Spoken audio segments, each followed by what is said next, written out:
You, uh,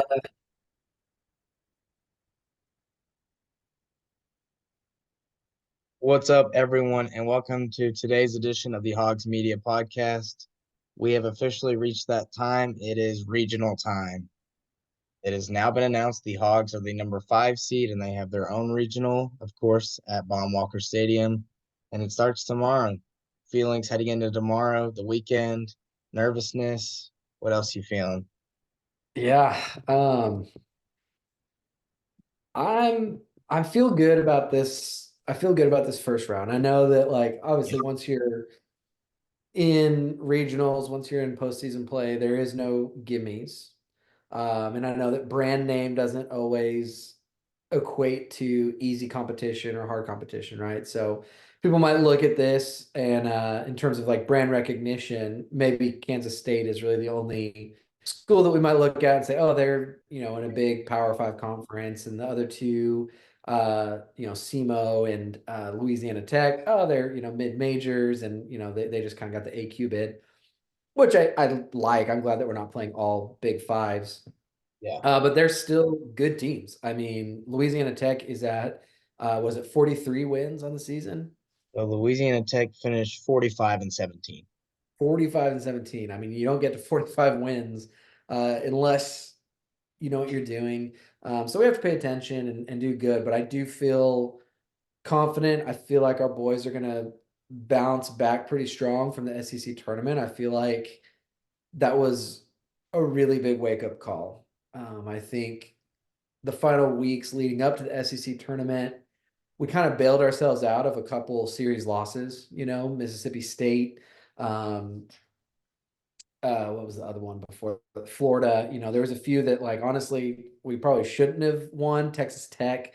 But we just kind of like pulled it out at the last minute, had some seventh inning, eighth inning, comebacks, had a good home run in one of those games that was like a triple and won by 1 or 2 points. And so I think it made us feel like, oh, we're fine. And then the SEC tournament was like, no, you're not. Like this is actually a serious issue. And so I'm hoping the guys respond back. Yeah, I hope so too. So one of the bigger questions is rotation, and Van Horn announced today Brady Tyggart's not even going to be on the roster. He's Yeah. injured, not feeling good, so he's not even going to pitch at all this weekend. Where do we go from there? Who do you think we should start tomorrow to start it off? Saturday, Sunday. Hopefully, we don't have to play two on Saturday. That's looking ahead, but who do you think we should go with? Yeah, I mean, I say come out as strong as you can, right? Get in the winners circle, get a W on the board right off the bat. So obviously that's Hagen. Um, he's been our series starter all year. And I don't see this as any different. Obviously we're not playing the same team 3 times in a row, but it's basically a weekend series. And so I like the idea of starting off with him and letting him do his thing so that the team can like come out with confidence. I know in our first game it might not be our toughest competition, obviously, because they pair, the one with the four. Um, but still, I like what that can do for a team to like get in the winners, the winner side of the bracket right off the bat, and carry that through Sunday. Yeah, I agree. So for people wondering, SEMO is the 4 seed. They're 34 and 25 on the year. In their last game, they ended up winning their conference championship over Morehead State 9-6. Like you said, weaker team necessarily not the best out of our region, but if you're playing regional baseball this time, you're probably a pretty solid team. Like you're not in the tournament for no reason. So kind of what you've Yeah, hinted at, we can't take it lightly. We can't just throw, a Ben Bybee out there and say he'll get us through because even though Ben's solid, we don't know that. Like you yeah, can't take chances this time of year and say, he's been solid, struggled some, but like we just can't afford to do that. yeah, Well, I agree with you. I think yeah. Hagen. Tell me your thoughts on between Louisiana Tech and Kansas State, who are you hoping that we get as a second game matchup? Honestly, Kansas State. I mean, you just talked about Louisiana Tech, 45 and 17. They lost in their conference tournament, the Dallas Baptist. but Dallas Baptist is a solid team. I believe they're also in the tournament. I don't know what seed they are, but Dallas Baptist is a great baseball school. So Louisiana Tech worries me a little bit. A little background knowledge about them. They have a former Razorback, Ethan Bates, who is a two-way player, so he hits and pitches, and he won the Conference USA Player of the Year. So he's outstanding. They have a solid team, so they kind of worry me a little bit. I mean, they lost 17-11 Dallas Baptist. So if they're scoring 11, I can't remember the last time we scored double-digit runs. To be honest with you, I don't know when we scored more than 8. So they worry me a little bit. Kansas State, they're 32-24, lost TCU in their conference tourney. I don't know much about them. I don't think they worry me as much. So definitely Kansas State. Yeah. Yeah. I think that's a good assessment. So without Tiger this weekend, Mhm. which I'm hoping it really is just like a sickness, which means he'll be back, in Yeah, by the following weekend. Um, it's not hopefully not an injury. We did lose another yeah. player to injury. Oh gosh, remind me. His name Dossett, just what was that? Cooper Dossett. Yeah. He Uh, is yes. yeah. So obviously we have a deep bullpen, we have a deep roster, but still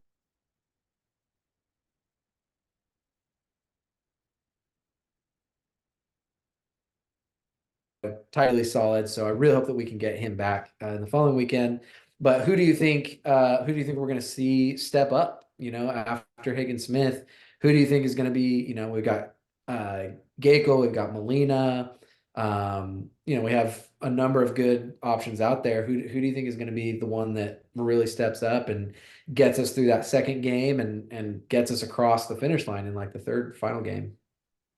Yeah, so you brought up those names. Gage Wood is a name that stands out to me. I think he can be solid in these games. He's got last year's experience, Gage Wood. And then a guy that hasn't pitched in a while for us that I think could be crucial is Cody Frank.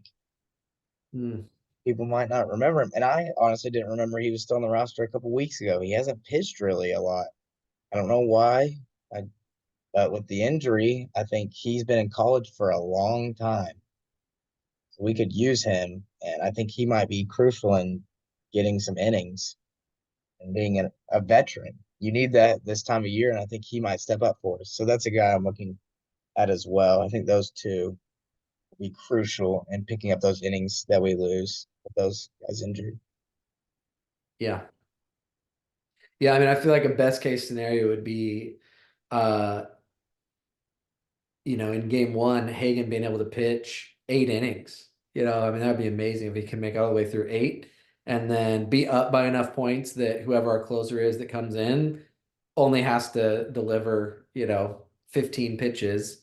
And maybe we could then reuse that person again on Sunday, but kind of keep the roster fresh so that on Saturday we have a lot of options. I think a worst case scenario would be if on Friday, right? If kind of like what happened at the SEC tournament, which I thought was strange, like Smith pitching 3 innings and then the next pitcher coming in and doing 2 innings, and then another one for one, and then another one for two. It was kind of this like going through them really quick, I think to save their arms, but we weren't able to get a rhythm. And then by, you know, the second game, it's like we had already worked our way through everyone. So I personally would love to see us, have as many pitchers available as possible for Saturday and kind of work our way through that way. I would too. Here's my question going off of that. So, say, like you said, we have a comfortable lead. Hagen pitches tomorrow. Say it's the sixth inning and we're up 4-1. And he's at, say, 85 pitches. You let him go that seventh inning, or do you keep him so he can maybe pitch late Saturday? Say we win that Friday game, we end up winning that, and then we lose Saturday, first game. Do you let him, or Sunday? I don't know. I can't remember if you play two on Saturday or Sunday, but whatever day you play a double header, Yeah. you save him so he can maybe come in an inning or two. mean, Let's hope. has Van Horn ever used a pitcher in back-to-back days if that pitcher pitched more than 2 innings? Um, I don't know. I don't know. Like when our guys get out there, they pitch with everything they've got. So I don't know. I mean, maybe if Smith is limited in his pitches on Friday, like maybe if it's a late game on Sunday, he could potentially come back in. But I still feel like that's a pretty quick turnaround for coming off of anything more than 2 or 3 innings. Yeah. And again, if it's kind of like, all right, we can either do, Hagen for 3 innings and save him for Sunday, or use Hagen until like the seventh or eighth inning, and then only have to use one other pitcher, in relief to close it out. Like, Yeah. personally, I would lean towards that. Again, I'm not Dave. He's forgotten more about baseball than I've ever even learned. So, I do trust how he'll set up the roster and how he'll use our bullpen. But personally, I just don't know um, that we would get Hagen Smith back no matter what, if it's within a day or two. And so I'd rather use the fullness of his arm to secure a win for sure on opening night. Or if we use him on day two, like same, kind of same idea. If coach feels like Simu is, clearly a weaker team, obviously all throughout the season. Our Tuesday and Wednesday games were against mid majors, and he was using younger pitchers and less experienced pitchers, and we were undefeated basically in all of those matchups. So maybe coach kind of views it as that. It's like, hey, like we have these guys that have gotten experience all year on mid majors and even like Sunday games against SEC schools. We can use one of them against CMU and feel confident, and then come out with Hagen Smith against either LA Tech or Kansas State, on day two, and really use our. I am interested to see how Van Horn does it. I think he might go that way. I think he might start a Molina or Gage Wood or even Will McIntyre tomorrow and then save Hagen for Saturday. I don't know. I mean, obviously they know way more than us about Simu and all that. So if they think we can eat, not easily, but get past them without having to throw Hagen, they probably will. Yeah. They're probably thinking we're going to play Law Tech at the higher seed. That's how you prepare, I would assume. So yeah, Yeah. so you kind of talked about that, talking about guys who are going to step up in our bullpen. My question to you is, what's one guy you could see getting hot in our lineup and kind of igniting our lineup? Because hitting's been our struggle all year. So what's one guy that could kind of turn that around? Yeah. Oof. Uh, man, let me look at some of our names here. Um,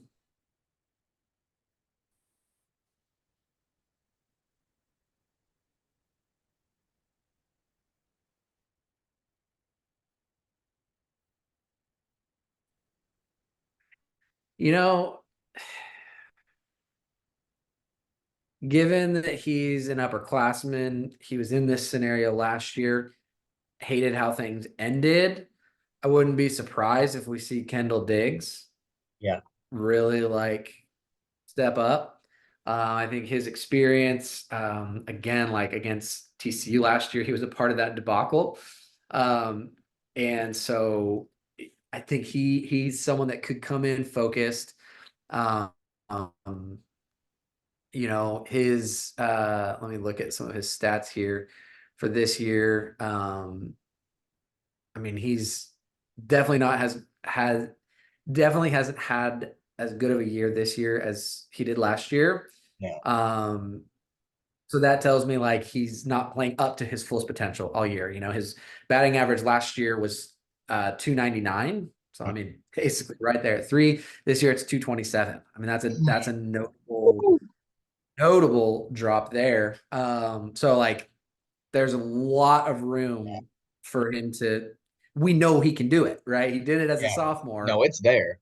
senior, RBIs. Last year he had 63. Yeah, This year he has 33. He has half as many RBIs. that's ridiculous. So he's someone that I'm hoping wishing, hoping, believing that in postseason play he gets that batting average like back up to the 290s, gets some RBIs for us, gets some like good singles and doubles, runs some guys home, and does what we know he can do because he did it last year and just hasn't been the guy this year.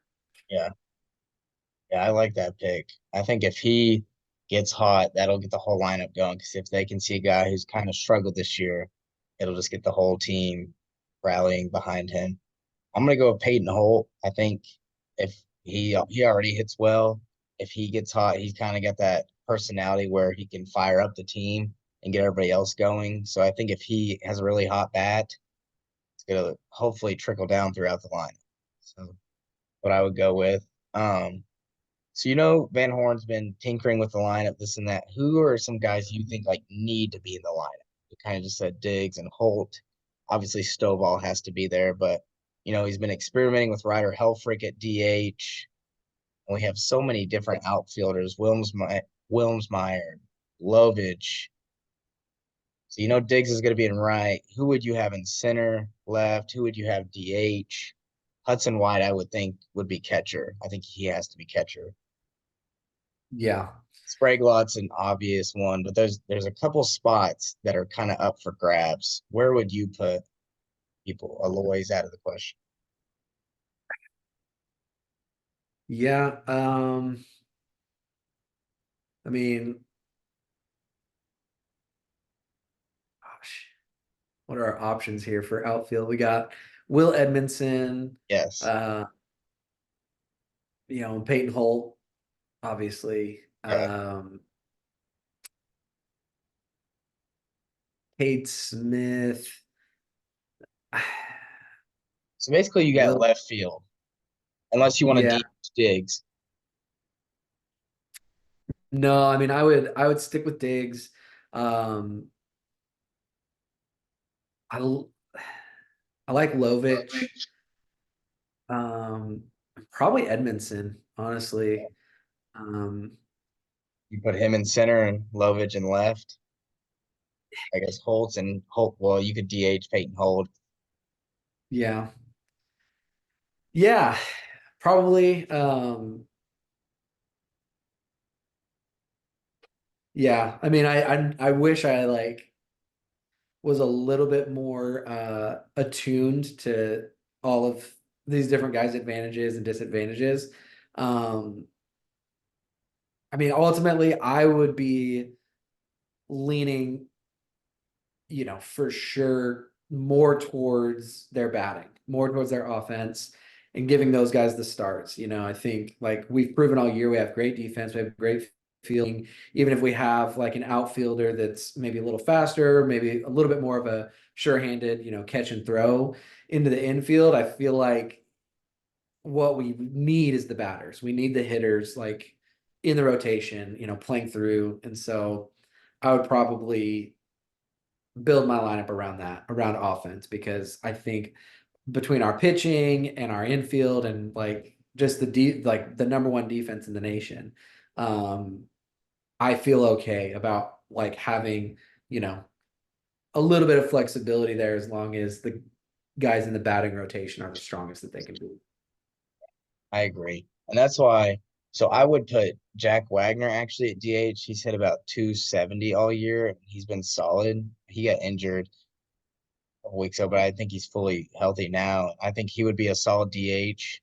And then you put Holt in center, and like you said, going off offense, you want to put Wilmsmeyer out because he's probably the best defensively, but he hits 200. So when it comes down to it, our offense is already dead enough. We just can't afford that. So I don't think he makes it. I like the Lovich pick a lot. He's very experienced, played at Missouri. Like that a lot. So I don't know who you go with there. I know he really likes Helfrich. He's been getting a lot of those SEC at bats. So I don't know if he goes with Helfrich at DH, Holt center, and then our typical left fielder. I can't remember who plays left. Because Lovich doesn't play left. I'm trying to think of who it is. It's not Wilmsmeyer. Uh, no, that's a good question. Is it Wagner? Now Wagner's the first baseman. I'm trying to think of who is left field.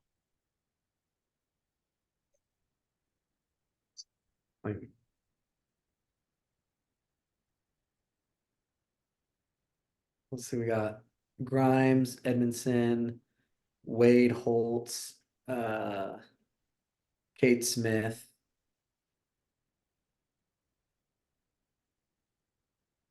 Kendall Diggs, Kittle plays Ty right Wilson.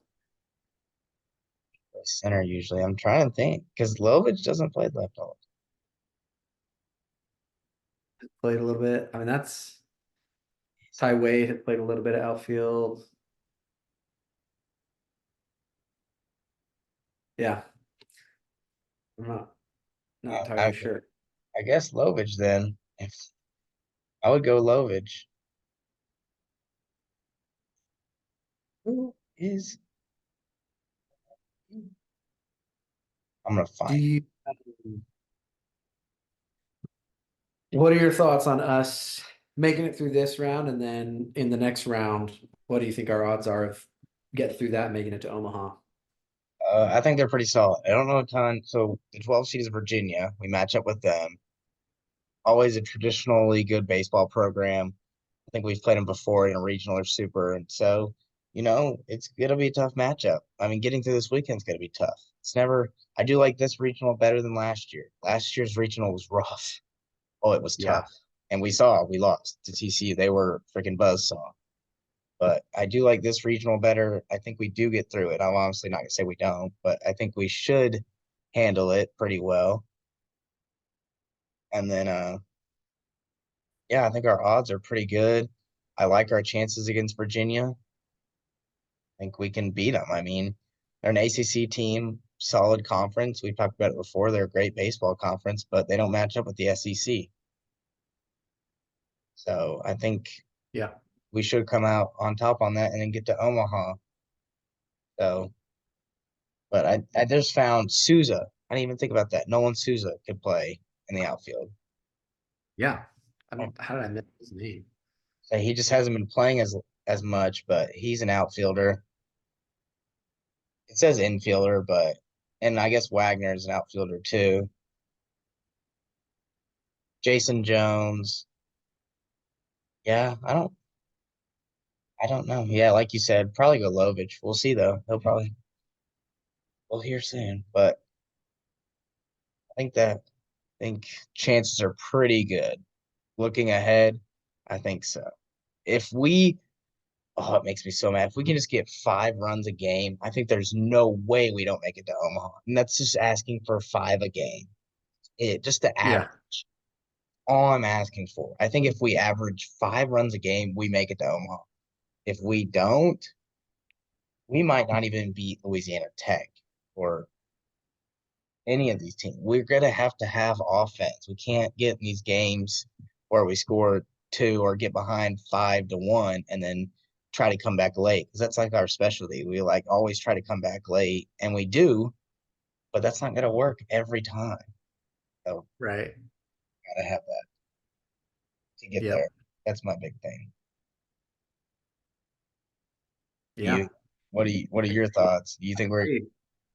I think 5, 6 gets us across the finish line against a lot of teams. A yes? lot of teams. But our pitching, if it sustains itself, yes. Yeah. But At least keeps us in there so that, you know, when it's the eighth and ninth inning, if we are down, it's only by one or two instead of trying to make up 4 or 5. exactly. That's what we always seem to be having to deal with, and just needs to be 1 or 2 this time of year if we're behind. So Yeah. that covers baseball pretty much. Can't really do anything now. They just got to play. Basketball's had some big news. We picked up DJ Wagner committed recently. Huge pickup. People who don't know who he is, he played at Kentucky last year for Coach Cal. Top 5 player in his class last year, number 1 at some point. I don't know if he finished number 1. He was a top 5 player. Um, Also, John L. Davis officially undeclared from the NBA, so he is coming to school. Huge news. And then some Yeah. question marks. We're at 8. Everybody knows Coach Cal reiterated it this morning. He wants 9 scholarship guys on the roster. Craziest thing I've ever Mhm. heard. We've already talked about it. It's crazy. He wants one more. So Coleman Hawkins is a possible target. Yeah. That's what everybody's been talking about. Everybody thinks it's a guarantee, and I don't know if he is, but that's the guy that everybody I don't wants. know. He, I mean, he's on everyone's Yeah, uh transfer rankings as top 10, yeah, you know, through the whole. He is a great get, I mean, he was uh a star player, at an Elite 18 at Illinois last year. And he's great. I mean, he's a big body. He's not afraid to be physical. He can back a guy down. He has a nice little turnaround jump shot that he can also incorporate. Um, but then he's not afraid to knock down a three as well. He can kind of stretch that four position out to the 3-point line when he needs to. Um, I wouldn't say that he's your just like spot shooter that should just be hanging out at the 3-point line all the time, but he can use that to his advantage, right? He can get players to give him a little bit of space because they're worried about his size, they're worried about his physicality. And then he can step out and knock down a three, if we need him to. Good rebounder. Um, and he's just experienced, having another fifth year senior on this team with Adu, with Jonell, to go with all the young bucks that we have. Um, dude, we would be scary. We would be putting out like one of the best five men from last year in all of the SEC in Jonas Adu. We would be putting out one of the best four men in the country out there with Coleman Hawkins. We would be putting out one of the best two guards with John L. Davis, out there. He's probably the number 4 or 5 guard in the nation. Obviously I put RJ Davis, Mark Sears, the kid from Xavier, like those are probably the only ones that I would put above him, that are coming back this year. Um, so yeah, I mean, that's going to be a freaking stacked team. We'll still be really good without Coleman Hawkins, but I think in terms of fit and roster construction, he is that perfect piece, right? We have two guys that are basically 7 foot already, with Big Z and 8 and Jonas Adu. And we have a lot of guys that are 6'4" to 6'6", between all of our guards and our freshmen. Even Carter Knox at the wing, he's more of a like Klay Thompson type wing, like not like a giant or anything like that. And then, so really all we have in that kind of like medium big build is Edu Thiero, who's good, but has still a lot of growing to do and a lot of just basketball IQ to learn. And having him with a Coleman Hawkins, I think is just going to make him that much better. Hopefully they mesh well in the locker room and decide that they can, learn from one another and obviously compete. But yeah, having Hawkins, it just rounds out our size and it rounds out kind of our skill set. I think, and like you mentioned, DJ Wagner, having him in there, he is a really athletic point guard. He's a downhill runner. He is really active. Honestly, his defense reminds me a lot of Leighton Blocker. yeah, Just that really active, really aggressive, kind of up in your grill defender, and has the speed and quickness to justify it, to kind of do that. Not a great shooter. Hopefully this year he really maximizes his ability to facilitate an offense. He did some of that at Kentucky. But at Kentucky he was more of a like get the ball, drive to the basket, try to draw a foul type of dude. Um, so hopefully we can get a little bit more facilitation from him and take some of the pressure off of John L. Davis to not have to be holding the ball all the time. yeah, I agree. If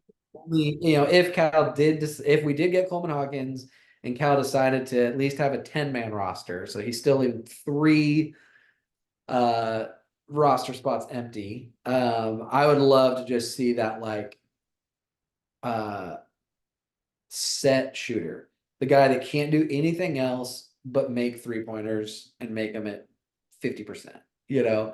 Um, the Grady Dick of Kansas, or even like the uh um who's like Grady Manick at Carolina from a couple years ago, or Cormac Ryan from Carolina this year, or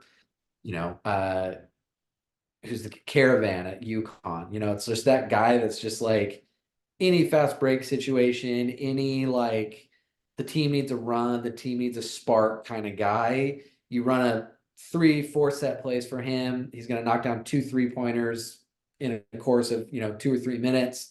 Get your team back on track. He's maybe playing 9, 10, 12 minutes a game, but those are super valuable. It was kind of the role that we always hoped Joseph Pinion could be.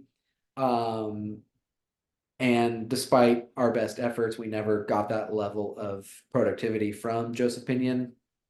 Um, but yeah, someone that has that archetype that's actually him, that's actually the guy, I think would be epic.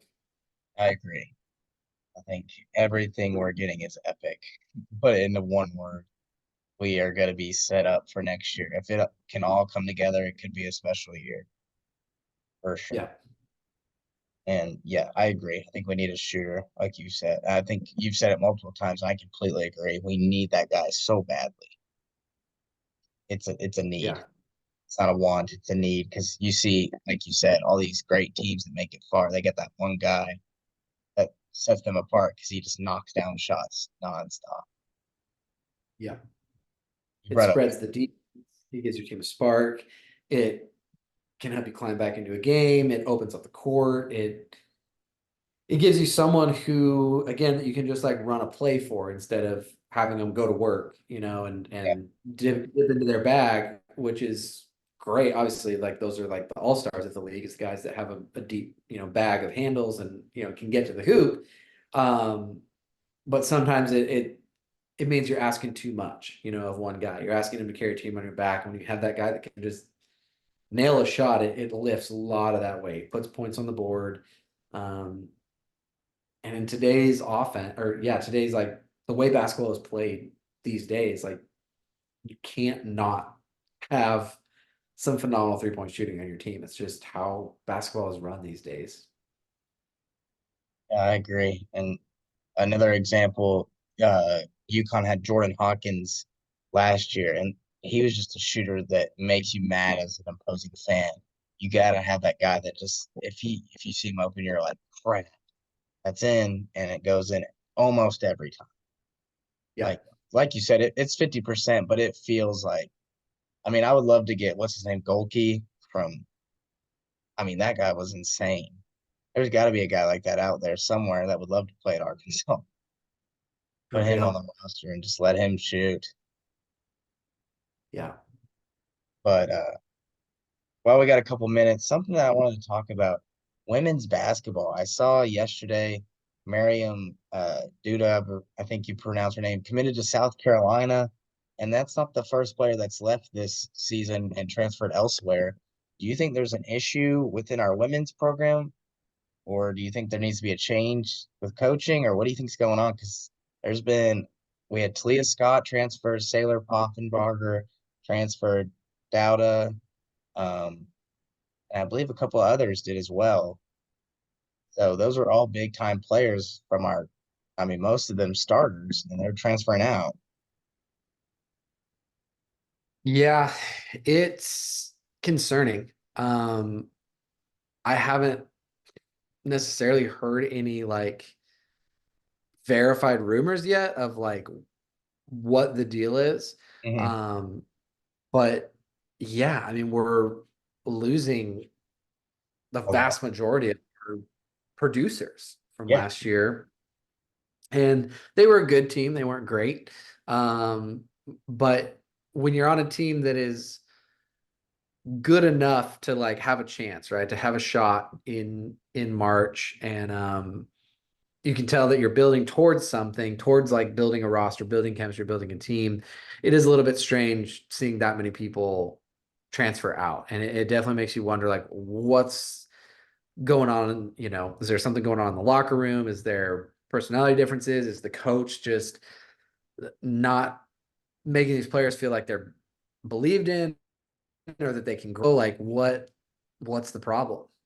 Yeah, that's what I'm wondering too. I haven't seen anything verified, but I did see a little bit of squabble between two players from last year. Nothing much, but a little back and forth. And I've heard rumors of locker room rifts. So, I mean, it's got to be more than that with all these players leaving. I don't know what it is, a lack of leadership. I don't know what it is if we're not developing players correctly. I don't know, but like you said, it is concerning to see the majority of our teams, like everything. I mean, the majority of those players, if they're not graduating, they left. That's pretty much it. And like you said, we made the NIT. We could have made the tournament very easily. Like we had the talent just to win some games.